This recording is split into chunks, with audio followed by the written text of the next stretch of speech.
Charlie Parsons for Boxing Social in association with William Hill and Empire Fight Store. Trying to keep my voice down slightly. There's a few other interviews going on in here. Always good to catch up. Mr. Tony Sims did a little bit earlier in the week with Conor, but just one-on-one. Been a minute, mate. Yeah, good to see you, Parsnip. We had a good run, didn't we, a couple of days ago, mate? And then back on the Fight Day 5K tomorrow? You never know, you might see me there, mate. You know what? Eddie said that you done him and all yesterday, so I'm not the only one who's been done. Apparently you even beat Josh, I'm hearing. I've brutalised everyone here, mate. They all thought they could take the old boy, but the old boy brutalised them, not just by a little bit, absolutely walloped them all. I didn't know the old boy had it in him, I've got to be honest. I'm impressed, Tony, I'm impressed. Look, let's talk. Conor Benn just had his weigh-in, saw him this morning, looking in good shape. Never going to be hard to get to 154 for him, especially when he is the athlete that he is. He's been training for a long time now, but excited, raring to go? Yeah, as you say, he's been training the last 18 months, so doing the fight at 144 has been pretty easy for him, and he's a natural 147 fighter, so you know he could have made that weight, but first fight back, no titles on the line, 154 is a good weight for him, and you know he's really excited and looking forward to fighting tomorrow night. Let's talk a little bit about his opponent. Relatively unknown, got quite a good knockout ratio, never been stopped. 6'1" as well. Eddie was saying he couldn't quite believe just how big he looked. What are you expecting? Yeah, you know, there's not a lot of footage of him online. He looks like a tough Mexican. He comes forward, and like you say, 6'1", he's in good shape. He's had like something like 37, 38 fights. He's never been stopped. He's only lost 3 fights, so he's a really decent opponent to come back into. And you know, if Conor Benn gets the rounds in, they'll be valuable to him because obviously he hasn't you know boxed for 18 months, so the rounds would be great to get in. But you know, if it goes 10 rounds, it goes 10 rounds. And but like he said in a press conference yesterday, if the opportunity's there to get him out of there, then he'll be getting him out of there.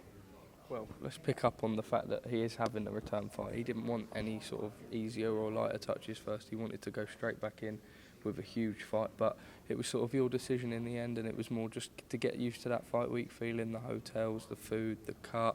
Obviously not so strenuous at 154, but just to sort of get some familiarity after 18 months out. Yeah, exactly what you say there, Parsons. It's just about making weight again, and then, like you say, fight week and weighing in, and you know, just getting that all back under your belt again. And like as I say, yeah, he hasn't stopped training the past 18 months, so he's been in good shape. But it's like boxing rounds. You can't buy that. You know, they're so valuable to you, and you know, I'm expecting him to win this fight, but I think the guy will give him a good run out now.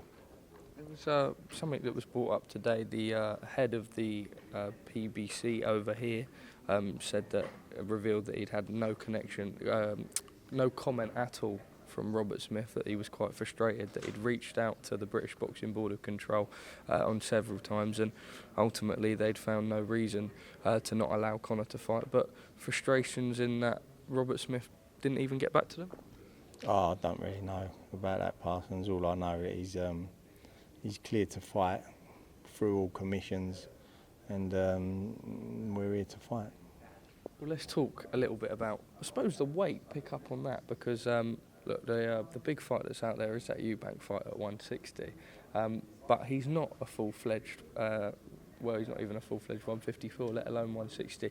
You've seen him in sparring, whether it be super middleweights, light heavyweights, cruiserweights, knocking them down. That's what gives you and the team the belief that when it's Eubank, it's the same. But does it worry you come to fight week? He wouldn't be rehydrating massively. Eubank would be the bigger man in the night. I know you were going to do it before, but you know, Conor's the one who said, look, I want it at 160. Happy with all of those factors? Well, like you say, he's probably the biggest fighter out there. Obviously, Fury, Joshua, you know, he's the biggest fighter out there, and the Eubank Ben is probably it might just be on the same par actually as that fight, you know, and people want to watch that fight because of what happened with both their dads. And, you know, obviously Conor would be giving away, you know, a lot of size and a lot of weight. If you put Eubank next to Conor Benn, he's like a giant next to him. But, you know, Conor's got the ability as a supreme athlete to box smartly. Physically, he's very strong for a 147 fighter, and punching wise, you know, he punches as hard as a 160 fighter, if not harder. So, if we put them all them possibilities into the fight, then, you know, it makes a great fight. And I think from the last time they was going to fight until now, there's obviously a lot gone on between them, and I think now it's become a fight of Conor Benn really disliking Chris Eubank. I think Chris Eubank kicked him when he was down and never let up, and I think now you've got a fight now where the dislike's really in there, and you know, Conor Benn, you know, if they do fight, then, you know, Conor Benn will really want to beat him. What did you make of Chris Eubank Jr.'s performance over Liam Smith? You can only beat what's in front of you. We know that probably not the best Liam Smith in there, but whatever to one side, like I say, you can only beat what was in front of you. What did you make of that performance? Well, I was really surprised in the first fight how easily Liam Smith beat Chris Eubank, and then I was really surprised in the second fight and the reverse of Eubank beating Smith. So I suppose nothing should surprise you in boxing, but yeah, you can't take nothing away from me. He boxed really well, like you say. You can only beat what's in front of you, but Smith looked a totally different fighter than he did when on the first fight. So I don't really know what happened in camp, but, you know, you can't take nothing away from Chris Eubank. He boxed well. I believe Nigel Benn will be coming in tonight, Conor told me. How nice will that be for you, Conor, and the team to have him there? In a long, hard 18 months, we know just how close he is with his dad. To have him there, special feeling? Yeah, I'm looking forward to seeing Nigel. As we all know, I've been friends with Nigel for like 30 odd years, and it's always great to see Nigel. He's great in camp, great to have around, and I know Conor will be excited that Nigel's made the trip over, and yeah, no, it'd be great to have him here. Well, it's an intense one for you at the minute. You, I don't know when you land. I would assume Monday, back in the gym.